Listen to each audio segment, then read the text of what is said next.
आप में से बहुत सारे ऐसे लोग इस वीडियो को वॉच कर रहे हैं जिनको आज से पहले म्यूचुअल फंड के बारे में बिल्कुल भी पता नहीं होगा कि आखिर में कौन से म्यूचुअल फंड में पैसों को इन्वेस्ट किया जाए, या और भी बहुत सारे लोग वॉच कर रहे होंगे जो ऑलरेडी म्यूचुअल फंड में अपने पैसों को इन्वेस्ट कर रहे हैं। तो अगर आप ऑलरेडी कर रहे हैं तो आप पूरे वीडियो को ध्यान से वॉच करिएगा, क्योंकि अगर आप म्यूचुअल फंड को चूज कर लिया आपने तो आपको ये देखना पड़ेगा कि क्या मैंने अच्छे म्यूचुअल फंड को चूज किया है, क्या मेरे हिसाब से जो मैंने म्यूचुअल फंड का कैटेगरी चूज किया है वो बेटर है। और जो नए लोग इस वीडियो को वॉच कर रहे हैं, जो पहली बार म्यूचुअल फंड में पैसे को इन्वेस्ट करने वाले हैं या इन्वेस्ट करेंगे, उनके लिए बहुत ही इंपॉर्टेंट वीडियो होने वाली है, क्योंकि इस वीडियो के अंदर मैं आपको सारी चीजें बताऊंगा। अगर आप ये समझ लेते हैं कि आपके लिए म्यूचुअल फंड की कौन सी कैटेगरी बेस्ट है, तो आप अपने पैसे को एक अच्छे जगह पे इन्वेस्ट कर पाएंगे और आपको फ्यूचर में एक अच्छा वेल्थ क्रिएट हो जाएगा। बाद में आपको ज्यादा टेंशन लेने की जरूरत नहीं पड़ेगी कि यार फ्यूचर में मेरे पैसे डूबेंगे तो नहीं। तो अगर आप इस चैनल पे पहली बार आए तो चैनल को सब्सक्राइब कर लीजिएगा एंड इस वीडियो को जरूर लाइक कर दीजिएगा। तो फिर देर किस बात की, वीडियो को स्टार्ट करते हैं। देखिए, म्यूचुअल फंड एक बेस्ट ऑप्शन होता है पैसों को इन्वेस्ट करने, क्योंकि इसके अंदर आपको ज्यादा मेहनत करने की जरूरत नहीं पड़ती है। म्यूचुअल फंड के अंदर आपकी जगह पे एक फंड मैनेजर बैठा होता है जो आपके पैसे को मैनेज करता है, मतलब आपके पैसे को वही इन्वेस्ट करता है, आपको वहां पे इन्वेस्ट करने की जरूरत नहीं पड़ती है। अब आप म्यूचुअल फंड की जगह पे एक स्टॉक्स को खरीदने जाएंगे, मतलब कोई भी कंपनी का आप शेयर खरीदेंगे तो आपको खुद ही चूज करना पड़ेगा और खुद ही पैसे को उसमें इन्वेस्ट करना पड़ेगा,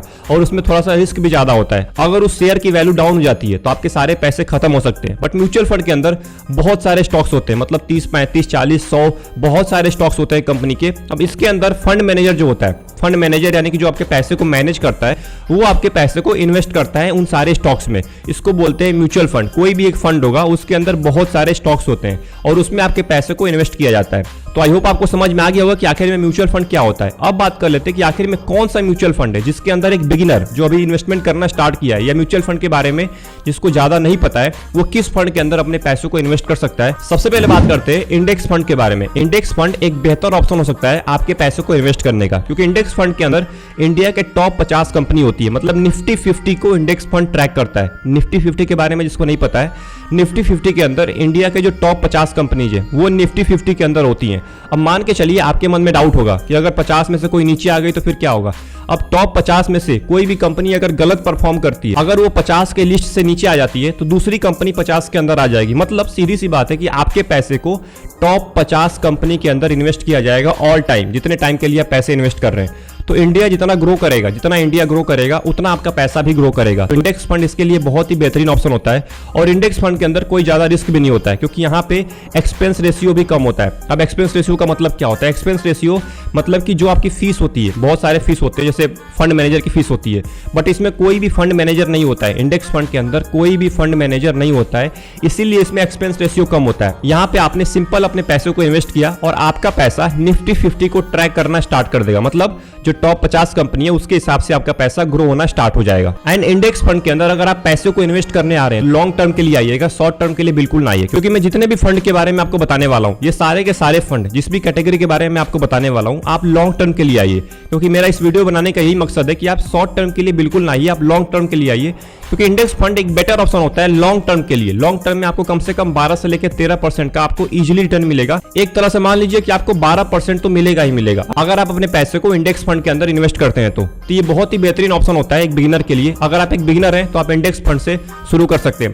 इंडेक्स फंड के ऊपर डिटेल में मैंने वीडियो बना के रखी है, आप जाइए चैनल पे वॉच कर लीजिएगा, और आगे भी इंडेक्स फंड के ऊपर और सारी वीडियोज भी आने वाली है। अब बढ़ते हैं दूसरे कैटेगरी के ऊपर। दूसरी कैटेगरी है टारगेट डेट फंड, मतलब कि एक टारगेट सेट होता है इसमें, मतलब आपको रिटायरमेंट के लिए करना है, आपको एक टारगेट सेट करना है, आपको एक गोल सेट करना है कि मेरे को रिटायरमेंट के लिए इसके अंदर पैसे इन्वेस्ट करना है। तो ये ऐसे फंड्स है जिसमें आपको अपने रिटायरमेंट के लिए, एक गोल के लिए, कोई भी एक स्पेसिफिक गोल होगा आपका, उसके लिए आप पैसे को अगर इन्वेस्ट करना चाहते हैं तो आपके लिए टारगेट डेट फंड बहुत ही बेहतरीन हो सकता है, क्योंकि इसके अंदर इक्विटी का ज्यादा हायर एलोकेशन होता है। इक्विटी का मतलब क्या हुआ? मतलब कि कंपनी में ज्यादा आपके पैसे को इन्वेस्ट किया जाता है, बहुत सारी कंपनीज में, इसको बोलते हैं इक्विटी।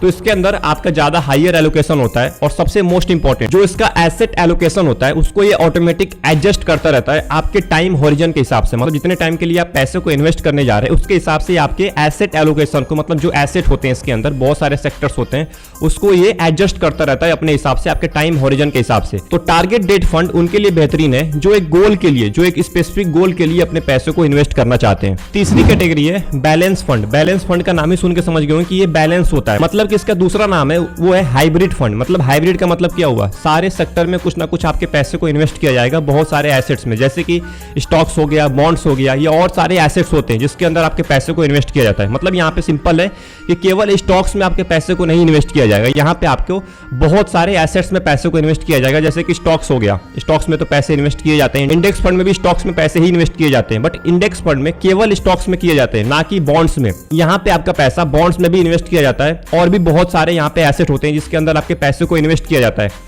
अब इससे फायदा क्या होता है, मान के चलिए स्टॉक्स की वैल्यू डाउन हो जाती है, कंपनीज की वैल्यू डाउन हो जाती है, तो यहाँ पे सबसे बड़ा फायदा होगा कि आपका पैसा बॉन्ड्स के अंदर बढ़ता रहेगा, आपका पैसा गोल्ड के अंदर बढ़ता रहेगा, आपका पैसा और सारी चीजों के अंदर बढ़ता रहेगा। जिससे क्या फायदा होता है कि रिस्क बहुत ज्यादा कम हो जाता है आपके पैसे को डूबने का, आपका पैसा लॉस में जाने का, क्योंकि यहाँ पे अलग अलग एसेट में आपके पैसे को इन्वेस्ट किया गया है। तो अगर आप एक बिगिनर हैं और अगर आप सोच रहे हैं कि मेरे को एक सेफ्टी चाहिए, सेफ्टी एक फंड चाहिए जिसके अंदर मेरे को रिस्क बिल्कुल नहीं लेना है, अलग अलग एसेट में मेरे पैसों को इन्वेस्ट किया जाएगा जिससे बहुत ज्यादा रिस्क कम हो जाता है, तो आपके लिए बैलेंस फंड यानी कि हाइब्रिड फंड बहुत ही बेहतरीन हो सकता है। इसको एक तरह से हम बोल सकते हैं कि यहाँ पे जो फंड मैनेजर होता है, वो आपके पैसे को अलग अलग एसेट में इन्वेस्ट करता है, उसको फ्रीडम होता है कि वो आपके पैसे को अलग अलग जगह इन्वेस्ट कर सकता है। तो हाइब्रिड फंड आपके लिए बेहतरीन हो सकता है अगर आप बिल्कुल भी रिस्क लेना नहीं चाहते हैं। चौथा कैटेगरी है large cap equity fund. Large cap का नाम ही सुन के समझ गए होंगे कि आखिर में आपके पैसे को लार्ज कैप कंपनीज में इन्वेस्ट किया जाता है, मतलब इंडिया के टॉप 100 कंपनीज में आपके पैसे को इन्वेस्ट किया जाएगा। अब इसका फायदा कहां पे होता है, अब देखिए अगर आप लार्ज कैप कंपनीज में कर रहे हैं, इसका मतलब कि जो कंपनीज होती हैं वो बहुत ज्यादा एक्सपीरियंस होती हैं। मिड कैप से और स्मॉल कैप से जो कंपनीज होती हैं वो बहुत ज्यादा एक्सपीरियंस होती है लार्ज कैप के अंदर, और आपको यहाँ पे एक स्टेबल रिटर्न भी मिलता है, क्योंकि कंपनी जो होती हैं वो जानी मानी होती हैं, वो ज्यादा आपका लॉस नहीं कराएंगी। अगर आप स्मॉल कैप में जाएंगे तो आपको ज्यादा रिस्क लेना पड़ेगा, मिड कैप में जाएंगे उससे थोड़ा सा कम रिस्क लेना पड़ेगा, बट लार्ज कैप सबसे बेहतरीन फंड होता है इक्विटी के अंदर आपके पैसे को इन्वेस्ट करने का, क्योंकि यहाँ पे आपको एक स्टेबल रिटर्न मिलता है लॉन्ग टाइम के लिए। अगर आप लॉन्ग टाइम के लिए आना चाहते हैं तभी आप लार्ज कैप फंड के अंदर आइएगा, आपको यहाँ पे इजीली 12 से लेके 15% का रिटर्न मिल जाएगा अगर आप अपने पैसे को इन्वेस्ट करते हैं। तो अगर आप एक बिगिनर हैं, अगर आप सोच रहे हैं कि मैं एक जानी मानी कंपनीज में अपने पैसे को इन्वेस्ट करूं, तो आपके लिए लार्ज कैप इक्विटी फंड बेहतरीन हो सकता है पैसों को इन्वेस्ट करने का। एंड अब बढ़ते हैं आखिरी कैटेगरी के ऊपर जिसका नाम है बॉन्ड्स फंड। सबसे पहले समझते हैं कि आखिर में बॉन्ड्स होता क्या है। अब देखिए बॉन्ड्स के अंदर ना जो कंपनीज होती हैं, बहुत सारी कंपनीज होती हैं, प्राइवेट कंपनीज होती हैं, वो बॉन्ड साइन करवाती हैं। मतलब क्या होता है कि कंपनी को लोन लेना होता है। अब जो कंपनी होती है वो बैंक से लोन लेने की जगह पे आपसे लोन लेगी, और अगर आपसे लोन लेगी तो आपको उसके जगह पे इंटरेस्ट पे करेगी, इसको बोलते हैं बॉन्ड्स। इसमें आपको इंटरेस्ट मिलता है, एक फिक्स्ड रिटर्न मिलता है। यहाँ पे जैसे फिक्स्ड डिपॉजिट होता है ना एफडी के अंदर आपको 5 से लेके 6% का रिटर्न मिल जाता है, वैसे ही बॉन्ड्स के अंदर आपको 8 से लेके 10% का रिटर्न मिल जाएगा, जो किसी ऑर्गेनाइजेशन के द्वारा आपको दिया जाएगा अगर आप उसको लोन पे करेंगे। एक अगर हम इनडायरेक्टली बोले तो आप लोन पे करते हैं कंपनीज को, जैसे गवर्नमेंट होती है वो भी कुछ ना कुछ अपना निकालती है बॉन्ड, उसके अंदर आप पैसे को अगर इन्वेस्ट करेंगे तो वहां से आपको इंटरेस्ट मिलता है कुछ ना कुछ, मतलब 8 से लेके 10% का आपको रिटर्न मिल जाएगा। बहुत सारे बॉन्ड्स होते हैं जिसके अंदर आप पैसे को इन्वेस्ट कर सकते हैं। इसमें एक ही रिस्क होता है, अगर आप जिस भी कंपनी के बॉन्ड में पैसे इन्वेस्ट कर रहे हैं, अगर वो कंपनी डूब जाती है, आपने तो उसको लोन दे दिया, आपने उसको एक लोन के तौर पे, जब कंपनी ने लोन मांगा आपसे तो आपने उसको लोन दे दिया, बट यहाँ पे रिस्क कहाँ पे होता है कि अगर वो कंपनी डूब जाती है तो आपके सारे पैसे खत्म हो सकते हैं। इसीलिए बॉन्ड में इन्वेस्ट करने से पहले कंपनी के बारे में जरूर रिसर्च करिए कि आखिर में मैं किस कंपनी में इन्वेस्ट कर रहा हूँ, कितनी पुरानी कंपनी है कि मैं इस पे ट्रस्ट कर पाऊं। अगर आप ट्रस्ट कर पा रहे हैं तो आप उसमें अपने पैसे को इन्वेस्ट कर सकते हैं। एक बार आप जरूर देखिए कि आखिर में जिस कंपनी के अंदर, जिस कंपनी के बॉन्ड में आप पैसे इन्वेस्ट कर रहे हैं, उस कंपनी का AUM कैसा है, मतलब उसके अंदर कितने पैसे इन्वेस्ट किए गए हैं पहले से, उसके हिसाब से अपना डिसीजन बनाइए और बॉन्ड्स के अंदर आप इन्वेस्ट कर सकते हैं। यहाँ पे बहुत ज्यादा वोलेटिलिटी नहीं होती है, आपको एक फिक्स रिटर्न मिलेगा। जैसे आप फिक्स डिपॉजिट के अंदर रिटर्न लेते हैं, वैसे आपको बॉन्ड्स के अंदर हर साल या क्वार्टरली आपको फिक्स रिटर्न मिलता रहेगा, जिसके हिसाब से आपका पैसा भी ग्रो करेगा और आप इन्फ्लेशन को भी बीट कर पाएंगे। तो अगर आप एक बिगिनर हैं और अगर आप सोच रहे हैं कि मेरे को एक फिक्स रिटर्न चाहिए, तो आपके लिए बॉन्ड्स बहुत ही बेहतरीन हो सकता है। तो आज हमने बात किया 5 कैटेगरी के बारे में। अगर आप एक बिगिनर हैं या अभी आप स्टार्ट करने वाले हैं अपने इन्वेस्टमेंट जर्नी म्यूचुअल फंड के अंदर, तो आपके लिए मैंने 5 कैटेगरी बता दिया है। आप इन 5 कैटेगरी में से कोई भी कैटेगरी को चूज करके अपने पैसे को आप इन्वेस्ट कर सकते हैं। आपका पैसा सेफ रहेगा और एक फिक्स रिटर्न, मतलब कि लगभग फिक्स रिटर्न जितना आपको रिटर्न देता रहेगा। बट एक बात का ध्यान रखिएगा, इन्वेस्टमेंट करने से पहले रिसर्च जरूर करिए, क्योंकि मेरी बात को मान के या किसी और की बात को मान के आप किसी भी फंड में पैसे ना डालिए। मैंने आपको किसी स्पेसिफिक फंड के बारे में नहीं बताया, आपको मैंने 5 कैटेगरी के बारे में बताया है, मैंने ना कि फंड के बारे में बताया। इन 5 कैटेगरी में बहुत सारे फंड होते हैं, तो उसमें से आप चूज करिए, रिसर्च करिए, देखिए एक बार कि आखिर में कौन सा फंड मेरे लिए बेहतर हो सकता है, किस फंड का AUM अच्छा है, किस फंड का एक्सपेंस रेशियो कम है। इसमें आप अपने पैसे को इन्वेस्ट करिए, आपका पैसा सेफ रहेगा और आप लॉन्ग टर्म के लिए आइए। लॉन्ग टर्म के लिए अगर आप पैसे इन्वेस्ट करेंगे तो आपका पैसा कभी ज़्यादा वॉलेटाइल नहीं होगा और आपको लॉन्ग टर्म में एक अच्छा रिटर्न मिलेगा। तो आई होप आपको पूरी वीडियो अच्छी लगी होगी। अगर आपको पूरी वीडियो अच्छी लगी तो कमेंट जरूर करिएगा नीचे, एंड वीडियो को लाइक कर दीजिएगा, चैनल को सब्सक्राइब कर लीजिएगा। मिलते हैं अगले एक और इंटरेस्टिंग वीडियो में, तब तक के लिए best of luck, take care.